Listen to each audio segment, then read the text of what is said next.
Manas Üniversitesi'nin yeri benim için çok büyük bir, yani nasıl desem, çok büyük bir değerli. Çünkü sonuçta bu üniversitede okudum, 5 sene okudum. Hazırlık dahil olmak üzere. Birçok şey yaşadım. Hayata nasıl tutunacağımı, ayakta nasıl kalabileceğimi öğrendim. Çünkü ben buraya geldiğimde 17 yaşındaydım ve ailemden ilk defa ayrı bir yabancı ülkeye gelmiştim. Bilmiyorum, tanımıyorum. Kültürleri farklı, dilleri ayrı ama hepsine alıştım. Manas Üniversitesi bana Kırgızistan'ın kültürünü de öğretti, dilini de öğretti, başka şeyleri de öğretti. Arkadaş olmayı, kardeş olmayı, bunların hepsini bana Manas Üniversitesi kazandırdı.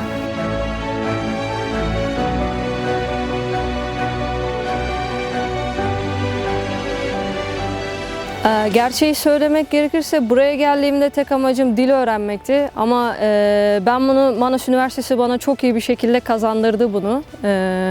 Dilini de öğrendim. Çalışınca gerçekten her şey oluyor. Üniversitede destek çıkınca bazı projelerde mesela destek arkamızda olduğu sürece her şeyi başardık diyebilirim.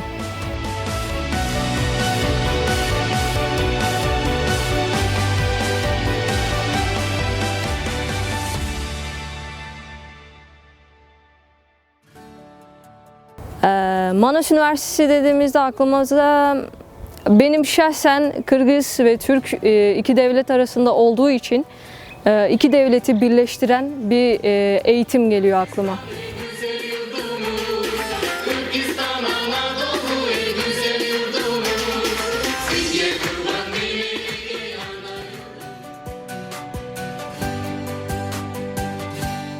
En ilginç olayım, ya üniversitede çok şeyler yaşadım, çok komik anılarım oldu, güzel, acı şeylerim hiçbir zaman olmadı, hiçbir zaman üzüntü çekmedim. Çok çalıştım, bu çalıştığımın yorgunluğunu da hissettim.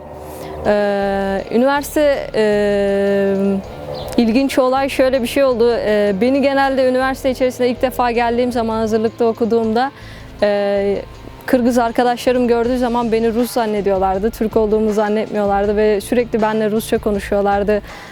Hani sen Ruslara benziyorsun, Türk değilsin filan olmuştu.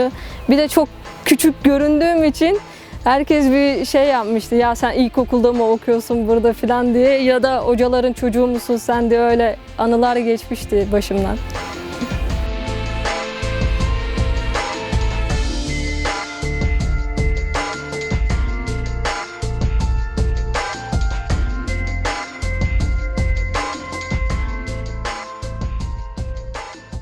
Hocalarım aslında ilk aklıma geliyor. Çünkü hocalarım sayesinde derslere olan potansiyelim arttı. Kırgız hocalarım olsun, Türk hocalarım olsun, hepsine ayrı ayrı teşekkür ediyorum onlara.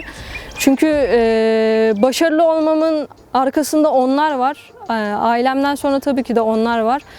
Onlar hani motivasyon verdikleri motivasyonla buralara kadar geldim. Not ortalamamı yükselttim. İletişim Fakültesinde olduğum için de projelere katıldım, aktif olmaya çalıştım, gazetede çalıştım, Manas Orasam sitesinde çalıştım. Yani her yere yetişmeye çalıştım diyebilirim. Ve bunu bana sağlayan da üniversitemiz oldu. Mantıyı seviyorum ben. Buradaki mantı da, Kırgız mantısı da çok farklı. Burada mesela bazı günler lagman, mantı gibi yemekler çıkıyor. Ve farklı milletin, farklı kültürün yemeklerini yemek hoş ve güzel, yani güzel tadım bırakıyor. İlk geldiğimde benimkisi çok ilginçti. Çünkü öğrenci işleri bizi karşılamaya gelmişti. Çok şanslıydım diyebilirim. Arkadaşlarım vardı yanımda. Tanımıyordum ama uçak esnasında tanışmıştık. Çünkü aynı yere geliyorduk. Elimde bavul, havaalanına geldik. Patlamalar oldu. Balonlar patlatıldı, işte şeyler yapıldı, alkışlandı falan. Çok şaşırmıştım ben. Çünkü hayatımda hiç böyle bir şey karşılama görmemiştim. Bizim karşılamamız çok güzel olmuştu. Elim böyle titriyordu, nereye geldiğimi bilmiyordum. İşte birisi bir şey söylediğinde ona bakıyordum. Hani nereye gideceğiz? Şaşkındım yani, daha doğrusu. Elim ayağım titriyordu, yani küçük çocuktum ya.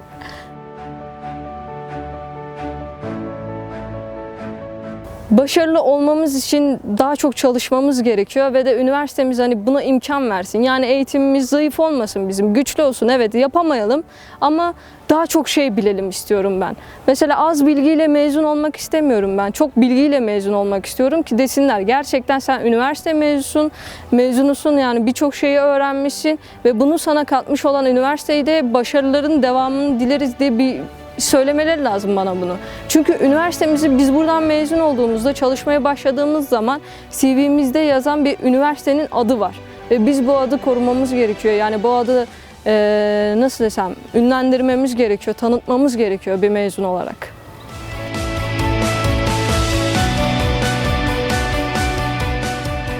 Mezun Manas Educay'yi takip etmeyi unutmayınız.